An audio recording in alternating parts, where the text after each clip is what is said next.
Hello दोस्तों, स्वागत है आपका हमारे यूट्यूब चैनल उत्तराखंड ज्ञान विद जीवन। परीक्षावाणी सीरीज को आगे बढ़ाते हुए आज हम देखेंगे अध्याय नंबर 16, उद्योग एवं औद्योगिक विकास। इससे पहले हम परीक्षावाणी के 11 से लेकर 15 चैप्टर तक समाप्त कर चुके हैं। आपने वो सारे चैप्टर देखने हैं। बहुत बढ़िया से लगातार पढ़ते रहेंगे तो हमारा कोर्स आराम से कंप्लीट हो जाएगा। सुबह हमारा चलता है परीक्षावाणी और आज रात 8 बजे देखेंगे हम आधुनिक भारत का अगला टेस्ट। इसमें बहुत सारे टॉपिक मैं कवर कराऊंगा। आपने अगर पुराने वीडियो नहीं देखे हैं वो भी कवर करने हैं। अच्छा, परीक्षावाणी का जो हम सिलेबस देख रहे थे, जो पिछले साल की छपी हुई किताब है वो मेरे पास भी है, तो उसमें अगर हम सिलेबस में देखें, चैप्टर नंबर 11 ठीक है हम कर चुके हैं, 12 भी समाप्त कर चुके हैं, 13 भी हो चुका है, 14 भी समाप्त, 15 भी समाप्त है। तो पुरानी किताब में 16वां चैप्टर तो है उद्योग एवं औद्योगिक विकास, लेकिन जो आजकल नई किताब छपी है, जो इसी बार छपी है अक्टूबर 2020 में, तो उसमें 16वां चैप्टर है कल्याणकारी योजनाएं। कल्याणकारी योजनाएं 16वां चैप्टर है कल्याणकारी योजनाएं। मतलब ये वाला चैप्टर उन्होंने ये 15 में ही मिक्स कर दिया। मैं दिखा देता हूँ आपको। ये नई किताब का इंडेक्स है, ये देखिए आप। 15वां चैप्टर तक हमारा पूरा हो चुका है, 11 से लेकर 15 तक। तो सीधे उसके बाद उन्होंने कल्याणकारी योजनाएं दिया है। यानी जो हमारा 16वां चैप्टर है उद्योग एवं औद्योगिक विकास, उसको वो 15वें चैप्टर में ही कवर कर चुके हैं। तो आप लोग बिल्कुल कंफ्यूज ना हो। तो हम 16वां चैप्टर कंप्लीट कर रहे हैं, उद्योग एवं औद्योगिक विकास। इसमें जैसे हमने एक चैप्टर पढ़ा था जनसंख्या और नगरीकरण वाला, जिसमें बेहिसाब फैक्ट थे, तो उसी प्रकार इस चैप्टर में बहुत सारे फैक्ट हैं और बहुत सारे संगठन हैं, उद्योग है, तो उनको बहुत ध्यान से आपने पढ़ना है। बहुत ध्यान से मैंने सारे फैक्ट ढूंढ कर लिखे हुए हैं, तो आप लोग बहुत ध्यान से सुनेंगे, आपका काम हो जाएगा। और लगातार ये सीरीज हमारी चलती रहेगी। सोमवार से बृहस्पतिवार तक लगातार हमारा परीक्षावाणी चलता है सुबह 10 बजे, और रात 8 बजे चलती है हमारी प्रैक्टिस सेट। तो आज हमारा प्रैक्टिस सेट होगा आधुनिक भारत का, कल होगा उत्तराखंड का प्रैक्टिस सेट। तो टेस्ट में क्या क्या चीज़ें पूछेंगे वो आपको मैं बता दूंगा, तो आप लोग ध्यान देंगे। तो स्टार्ट करते हैं। चैप्टर नंबर 16, उत्तराखंड उद्योग एवं औद्योगिक विकास। तो ध्यान देंगे, मोस्ट इंपॉर्टेंट फैक्ट, उद्योगों के अंतर्गत सूक्ष्म लघु मध्यम उद्यम विकास अधिनियम हमारा पास हुआ 2006 में। अधिनियम माने एक्ट, लॉ या कानून भी कहते हैं जिसको। अभी इस एक्ट के तहत क्या घोषित किया गया? सूक्ष्म यानी माइक्रो। सूक्ष्म उद्यम क्या होगी? 25 लाख तक का कोई भी इंडस्ट्री चलती है तो वो सूक्ष्म उद्यम के अंतर्गत आएगी। लघु, लघु माने स्मॉल इंडस्ट्री, तो 25 लाख से 5 करोड़ तक की जितनी भी इंडस्ट्री होंगी वो सारी लघु उद्योगों के अंतर्गत आएंगी। सूक्ष्म माने माइक्रो, लघु माने स्मॉल, इंग्लिश में स्मॉल कहेंगे इसको, और मध्यम, मध्यम माने मीडियम।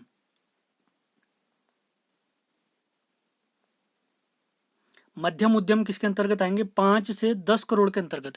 तो 3 सवाल हमारे यहीं पर बन गए। सूक्ष्म उद्यम के अंतर्गत, तो सूक्ष्म उद्यम के अंतर्गत क्या होता है? 25 लाख तक की इंडस्ट्री आएंगी, तो 25 से 5 लाख तक के आएंगे लघु उद्यम के अंतर्गत। और मध्यम उद्यम के अंतर्गत क्या आएंगे? उद्यम माने इंडस्ट्री, तो 5 से 10 करोड़ तक का जो भी इंडस्ट्री होगी वो मध्यम के अंतर्गत आएगी। अब देखिए, उद्योगों को चलाने के लिए हमारे यहाँ क्या लागू है? एक सिडकुल है, एक संस्था है सिडकुल, उसी के तहत सारे कार्यक्रम होते हैं। सिडकुल, सिडकुल इसको हिंदी में कहते हैं राज्य औद्योगिक विकास निगम limited, state industrial development limited, corporation limited. ये ध्यान लेंगे आप लोग। इसका स्थापना वर्ष अगर हमसे पूछेंगे तो इसका स्थापना वर्ष है 2002, और इसका मुख्यालय है आईटी पार्क देहरादून में। आईटी पार्क देहरादून में। तो इसी के अंतर्गत, सिडकुल के अंतर्गत हमारे यहाँ 7 प्रमुख आस्थान या इंडस्ट्री हैं, जिसमें सबसे पहली है एकीकृत औद्योगिक आस्थान हरिद्वार। फिर उसके बाद है एकीकृत औद्योगिक आस्थान पंतनगर, जो उधम सिंह नगर के अंतर्गत आता है। उसके बाद है सितारगंज। उसके बाद है फार्मा सिटी, जो हमारी सेलाकुई देहरादून में है। 7 उद्योगों में 4 निपट गए हैं। 5वां है हमारा सिगड्डी ग्रोथ सेंटर कोटद्वार पौड़ी में। उसके बाद है आईटी पार्क देहरादून में, जिसमें हमारे सिडकुल का मुख्यालय भी है। और 7वां आता है हमारा सितारगंज। सितारगंज फेज 2, सितारगंज के 2 हिस्से हैं, ये ध्यान देंगे आप लोग। अब इन्हीं इंडस्ट्री में अगर देखें, सबसे ज़्यादा एरिया में फैला हुआ जो इंडस्ट्री है, क्षेत्रफल किस इंडस्ट्री का है, तो हमारी पंतनगर इंडस्ट्री जो उधम सिंह नगर के अंतर्गत आती है। और सबसे कम क्षेत्रफल वाला अगर हमारा एकीकृत औद्योगिक आस्थान देखेंगे तो फार्मा सिटी सेलाकुई देहरादून है। और यहाँ पर जो हमारी फार्मा सिटी देहरादून वाली है, यहाँ पर दवा और जड़ी बूटी वाला आस्थान है। यानी दवा से रिलेटेड या जड़ी बूटी से रिलेटेड सारे कार्यक्रम यहीं होते हैं। और पंतनगर में अगर मैं एक चीज़ आपको और बता दूं, जो हमारी नेस्ले कंपनी है उसके सारे प्रोडक्ट हमारे यहीं बनते हैं, हमारे उत्तराखंड के अगर देखें तो पंतनगर में, ध्यान देंगे। अब सबसे ज़्यादा उद्योग किस औद्योगिक आस्थान में, हरिद्वार वाले में है। एरिया के हिसाब से सबसे बड़ा है पंतनगर, सबसे कम एरिया है फार्मा सिटी सेलाकुई देहरादून, जहाँ पर दवा और जड़ी बूटियों का आस्थान रिलेटेड है। सबसे सर्वाधिक उद्योगों वाला अगर आस्थान पूछेंगे, हरिद्वार है। 2 देखिए 7 तो हमारे यहाँ पहले से हैं, 2 और एकीकृत औद्योगिक आस्थान बनने वाले हमारे यहाँ। कहाँ कहाँ बनने वाले हैं? डाक पत्थर और लांघा रोड देहरादून में। डाक पत्थर और लांघा रोड देहरादून में, मोस्ट इंपॉर्टेंट सवाल, ध्यान देंगे। अब चलते हैं चीनी उद्योग पर। अगर देखिए पिछले बार की किताबों में जो पॉइंट है उसके हिसाब से मैं बता रहा हूँ, तो कुल चीनी मिल है हमारे यहाँ 10, जिसमें 4 सहकारी हैं, 2 सरकारी हैं, 4 प्राइवेट हैं यानी निजी हैं। अगर क्वेश्चन आता है सर्वाधिक चीनी की मिलें कहाँ हैं, तो हमारी उधम सिंह नगर में है। सर्वाधिक गन्ना उत्पादन भी हमारे कहाँ होता है, ध्यान रखेंगे, उधम सिंह नगर में होता है। और अगर यहीं पर अगर सवाल पूछ दें सबसे बड़ी गुड़ मंडी बताइए, तो हमारे मैंगलोर हरिद्वार में स्थित है। देखिए सर्वाधिक चीनी मिल है उधम सिंह नगर, सबसे ज़्यादा गन्ना उत्पादन है उधम सिंह नगर, सबसे बड़ी गुड़ की मंडी है हमारी मैंगलोर हरिद्वार में। तो आपके लिए 2 सवाल हैं, हमारे उधम सिंह नगर और हरिद्वार जिले किस वर्ष बने, यह आपने कमेंट बॉक्स में जवाब देना है। अगले सवाल पे चलते हैं। सीमेंट और मार्बल उद्योग अगर देखें तो अधिकतर सारी हमारी फैक्ट्रियां कहाँ पर स्थित हैं? देहरादून में स्थित हैं। अब इनसे रिलेटेड कुछ फैक्ट्रियां हैं या कुछ फैक्ट अगर बचते हैं उनको चेक करके मैं क्वेश्चन जो हम प्रैक्टिस सेट लगाएंगे उसमें सारी चीज़ें कवर कर देंगे। यहाँ पर ऑलमोस्ट 90% से ज़्यादा फैक्ट्री जितने हो सकते थे सारे ढूंढ के मैंने कवर करें, फिर भी कुछ छूट जाते हैं तो प्रैक्टिस सेट में सारे फैक्ट कवर करवा दिए जाएंगे। अगर आपको ये सेशन पसंद आ रहा है तो इसको शेयर भी ज़रूर करें। अब कागज़ उद्योग में देखें तो हमारे कागज़ उद्योग की जितनी भी इंडस्ट्री हैं ज़्यादातर नैनीताल और उधम सिंह नगर में फैली हुई हैं, जिसमें फेमस हमारी जो इंडस्ट्री है century paper and pulp board Lalkuan Nainital में, मोस्ट इंपॉर्टेंट। और ये एशिया का सबसे बड़ा कागज उद्योग कारखाना भी यही है, ये ध्यान रखिए। सेंचुरी पेपर एवं पल्प बोर्ड पूछा गया सवाल है, ध्यान देंगे आप लोग, मोस्ट इंपॉर्टेंट। अब देखते हैं सूती वस्त्र उद्योग, मोस्ट इंपॉर्टेंट सवाल, पहला ही फैक्ट। राज्य की सबसे पुरानी सूती मिल अगर कहाँ है अगर पूछेंगे तो हमारे काशीपुर उधम सिंह नगर में स्थित है। तो आप लोग के लिए सवाल है काशीपुर को किसने बसाया था, उनका नाम बताना है आपने। कुछ अन्य इंडस्ट्री भी हैं जिनका मुख्यालय हम देखेंगे कि उन इंडस्ट्री का मुख्यालय या जो हेडक्वार्टर है वो कहाँ स्थित है। तो सबसे पहले हम देखते हैं इंडियन ड्रग्स एवं फार्मास्यूटिकल लिमिटेड, ये हमारा वीरभद्र ऋषिकेश देहरादून में स्थित है। अगला आता है हिंदुस्तान एंटीबायोटिक्स लिमिटेड, ऋषिकेश में है ये भी। अगला है इंडियन मेडिसिन फार्मास्यूटिकल लिमिटेड, ये हमारे मोहान अल्मोड़ा में स्थित है। अगला इंडस्ट्री है कोऑपरेटिव ड्रग्स फैक्ट्री, ये हमारा रानीखेत अल्मोड़ा में स्थित है। अगला है भारत हैवी इलेक्ट्रिकल लिमिटेड, जिसको BHEL कहते हैं, तो ये हमारा रानीपुर हरिद्वार में स्थित है। अब आगे बढ़ें, अगर आगे इसमें देखें most important fact, Hindustan machine tools HMT, ये हमारा रानीबाग नैनीताल में स्थित है। आगे बढ़ते हैं, ऑर्डिनेंस फैक्ट्री कहाँ स्थित है कहेंगे तो ये हमारी रायपुर देहरादून में स्थित है। अगला देखें भारत इलेक्ट्रॉनिक्स लिमिटेड BEL, देखिए ऊपर था BHEL हैवी इलेक्ट्रिकल्स और ये इलेक्ट्रॉनिक्स लिमिटेड है, तो ये हमारे कोटद्वार पौड़ी में स्थित है। आप लोग के लिए एक और सवाल, कोटद्वार को नगर निगम किस वर्ष घोषित किया गया। अगली इंडस्ट्री है इलेक्ट्रॉनिक्स एंड टेलीफोन फैक्ट्री, ये हमारी भीमताल नैनीताल में स्थित है। अगला है वैक्सीन कारखाना, ये हमारा पटवा डांगर नैनीताल में स्थित है, मोस्ट इंपॉर्टेंट। अगला देखें डील यानी डिफेंस इलेक्ट्रॉनिक्स एप्लीकेशन लिमिटेड, ये हमारा रायपुर देहरादून में स्थित है, रायपुर देहरादून में स्थित है। तो सारी इंडस्ट्री के सारे जितने भी मुख्यालय थे मैंने लगभग यहाँ पे कवर कर दिए हैं। तो ध्यान रखें, इनमें से एक ज़रूर आ सकता है हमारे पेपर में।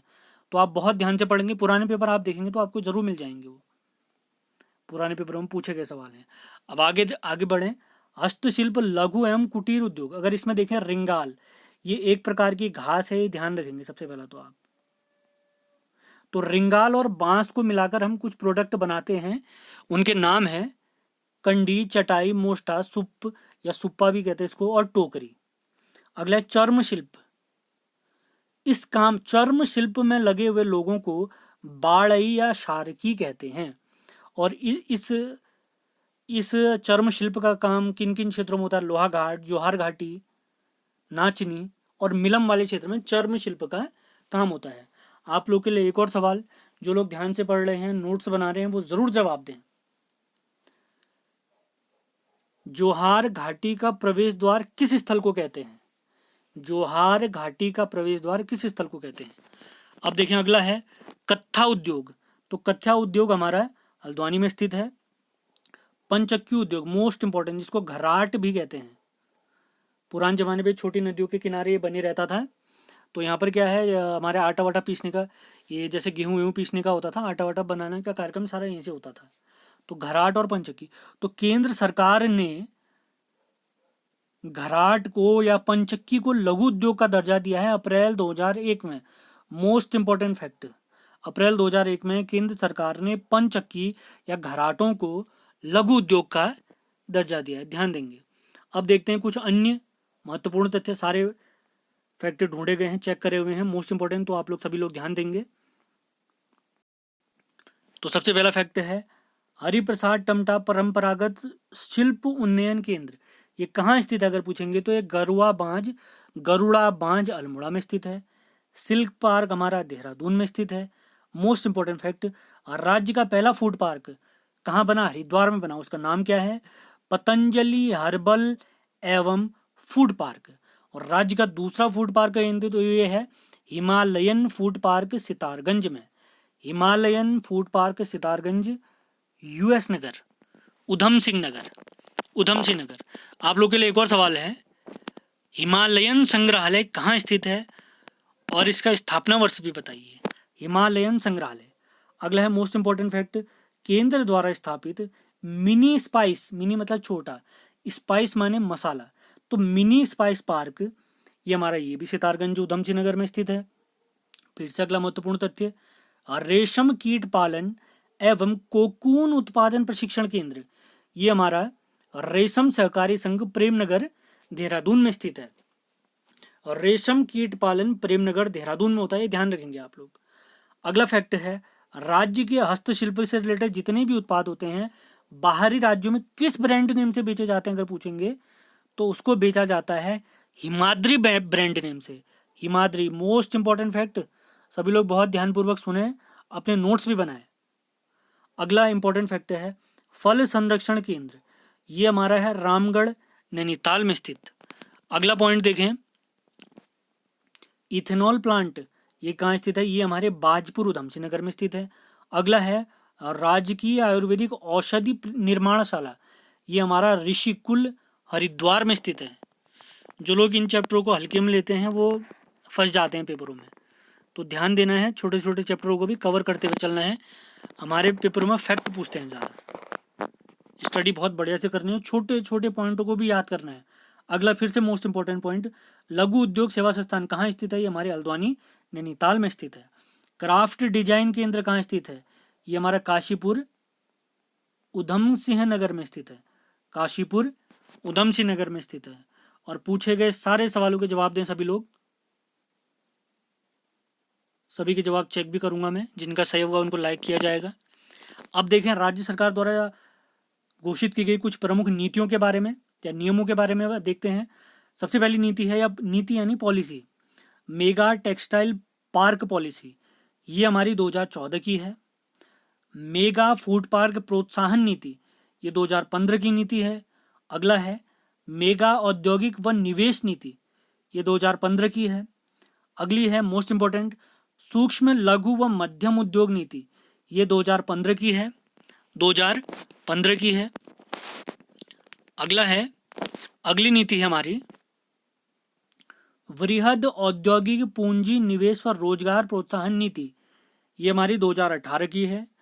अगली है मोस्ट इंपॉर्टेंट एरोमा पार्क नीति, ये 2018 की है। पर्यटन नीति, हाल ही में एक पेपर में पूछा गया सवाल है, ये 2018 की है। अगला है इलेक्ट्रिक वाहन विनिर्माण नीति, ये हमारी 2018 की है। अब आगे अगर देखें स्टार्टअप नीति, ये स्टार्टअप नीति है हमारी 2018 की। इस चैप्टर में जितने भी महत्वपूर्ण तथ्य हो सकते थे मैंने सारे कवर करे हैं। आप बहुत ध्यानपूर्वक अपने नोट्स बनाएं, हो सके तो जैसे यहाँ पर ये जितने भी आपको संगठन दिख रहे हैं, तो आप लोग याद करने के लिए क्या कर सकते हैं, इनको अपने मैप में लिखिए, मैप में भरिए इनको, तो मैप में भर के भी आपको बहुत सारी चीज़ें याद रहेंगी। तो इसमें एडिशनल चीज़ें आप ये कर सकते हैं।